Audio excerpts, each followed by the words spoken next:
Hey guys, welcome back to the channel. Today, I'm going to show you how to catch bass using my Lowrance Active Target. Forward-facing sonar. I'm gonna give you basically an idea of what to look for, where to look for it at, and hopefully you can put it to good use and catch some fish with it as well. So here we go, guys. Let's do it.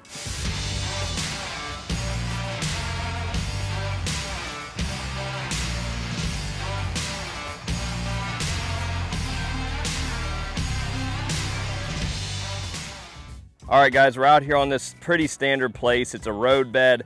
As you can see, I'm panning around with my trolling motor head. So you see that arrow, wherever that arrow is facing, that is where the sonar's looking. So as you can see, off to the left, we got a lot of bait, a lot of different types of fish. Some of them look to be bass, some of them look to be crappie.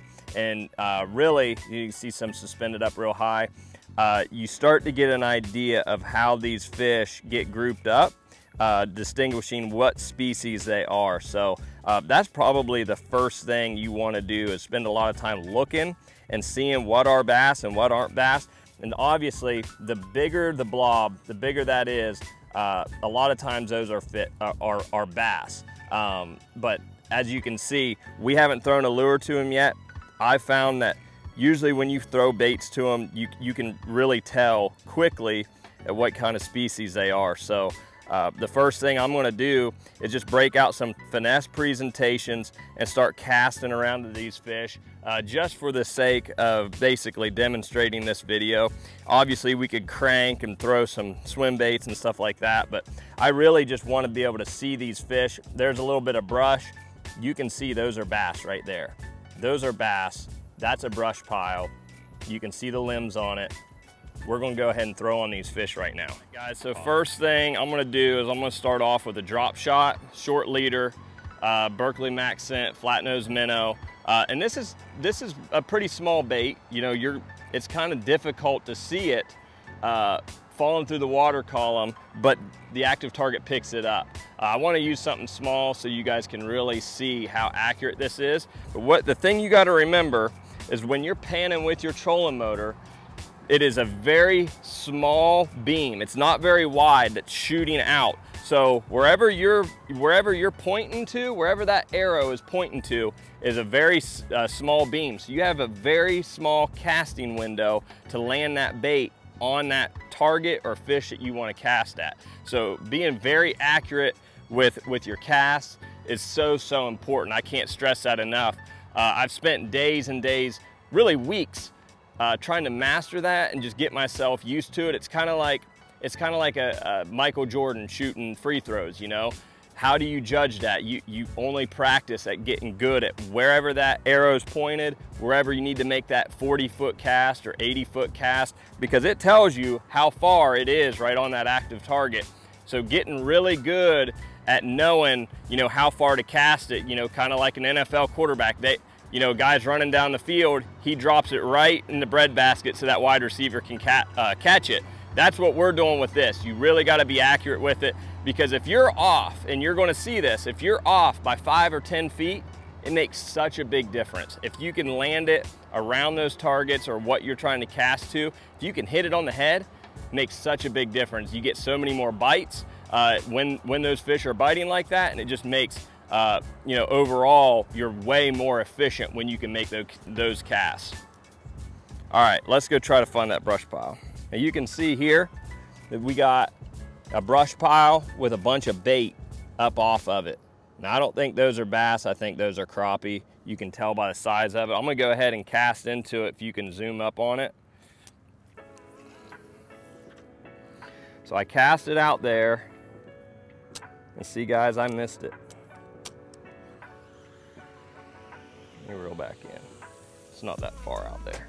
So 40 feet off to the right. All right, here we go.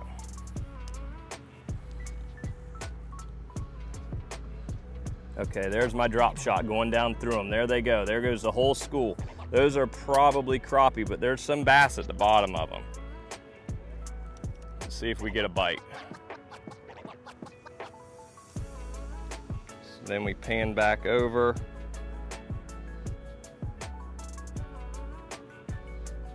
So those are crappie, for sure. Crappie or white bass, one or the other. May have taken my bait. Nope, it didn't. All right, let's try to find some bass here. Okay, so the big thing is when you're looking for fish, you'll see me constantly moving that trolling motor head.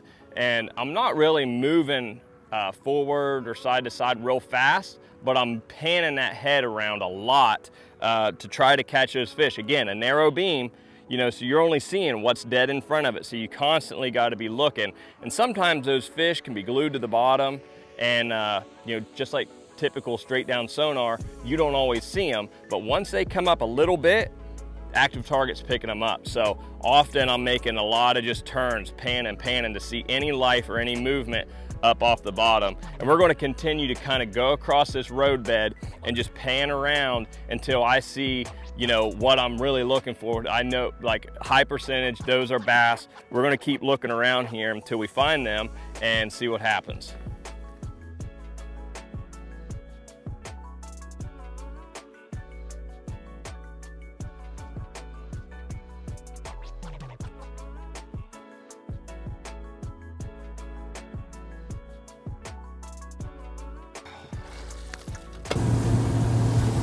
All right, so we had to move places. We didn't really find, I think there's a lot of white bass and crappie and stuff. So we did find some bass here.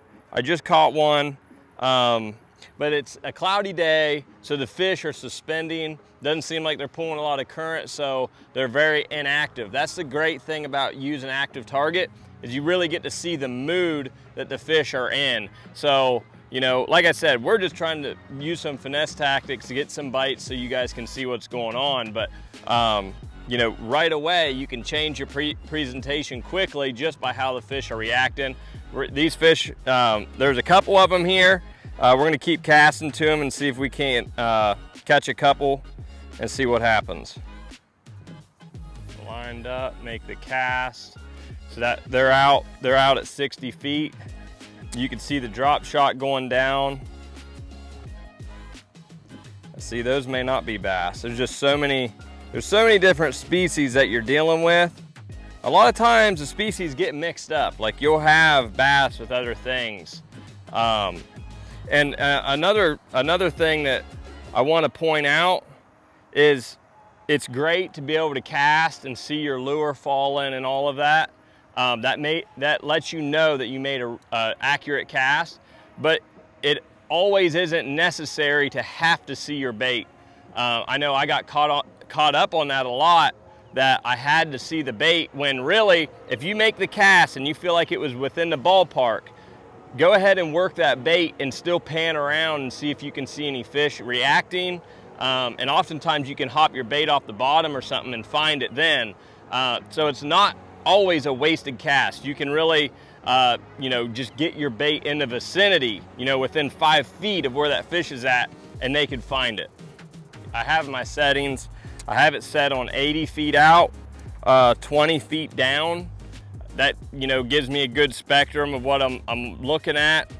And, you know, you can set it on 100, but I felt like 80 is where I like to use it, or I can visually see things the best. And usually that's about as far as of a cast that I can make accurately at 80 feet. So cleaner water, you can definitely use 100, 120, but 80 feet seems to be, and then obviously adjusting it to whatever depth you're fishing. If you're in 30 feet, you gotta have it 30 to 40. If you're in 10 feet, you could have it, you know, at 20 or 15. So that's really a preference thing, and what you get to feel and what you're looking at, what you know what you're looking at.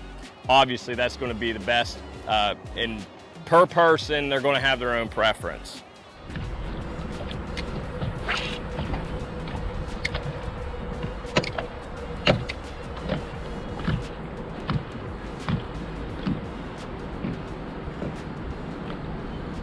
Got it.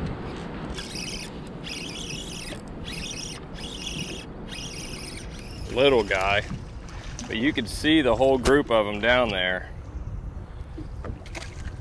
So not necessarily what we're targeting, but you know, you can pan around with it and see how many's down there. There's quite a few.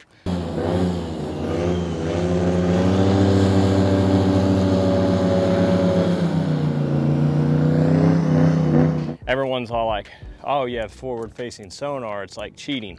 No, it's really not, because the thing is you gotta know when to use it and when not to use it. And I mean, by targeting the fish to use it, you can wrap up a lot of time staring at that thing and not catch anything. But you can also use it and utilize that information. Like right now, I'd be pulling the trolling motor up, making another move. I wouldn't be sitting here. I would want to go to fish that are ready to bite. And that's probably the biggest thing, you know, that I've had to learn is you could sit here for hours. And those fish, there's a bunch of fish there, and trying to make them bite and doing different things. And I like doing that, fun fishing, seeing what works, seeing what doesn't work. And that's where you learn so much. It's not always catching, but the information that you gather just by seeing them, seeing how they react. You're basically watching them in a fish tank right now, out in front of your boat, seeing what's going on, seeing what they're doing. You know, it's changed the way I fish. It's changed the way I approach things. And ultimately, you know, moving forward, being able to utilize that information and just getting quicker, being quicker at making adjustments on the run, on the fly, all utilizing this. And, you know, a lot of the times I'm not always using it to catch bass, but, you know, we just got back from the St. Lawrence River, New York, Champlain, smallmouth. I mean, using this same technique is dynamite, you know, because smallmouth are so aggressive, they react so well. I had a bite. But anyhow, we're gonna keep plugging away here because I want you guys to see some more fish catches. But I think you're finally starting to get the gist of what you're looking for, seeing different sizes of fish, and ultimately seeing how they are reacting to your lures and baits and stuff. So we're gonna keep plugging along here. It's never easy.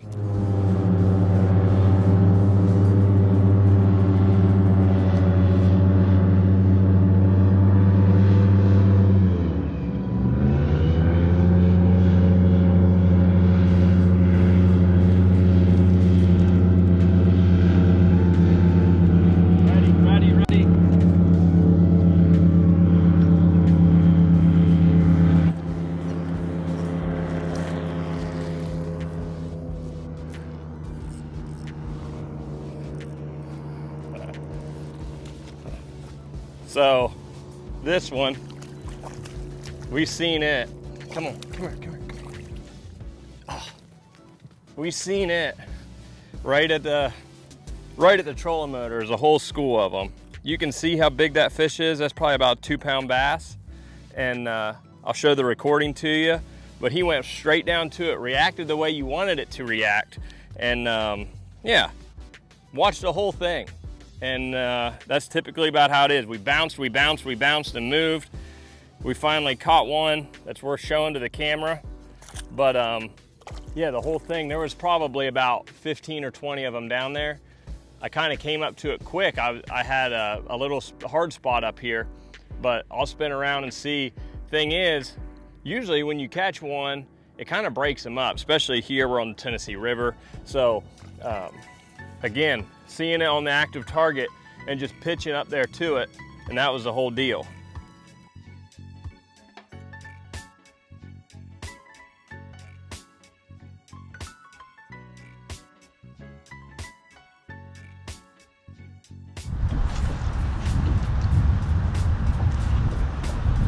Get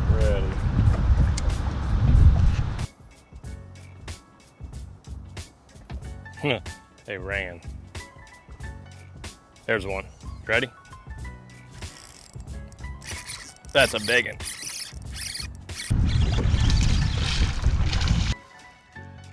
Yeah, we seen that one. Now the other one scattered, and this one bit. Come down here and land this one.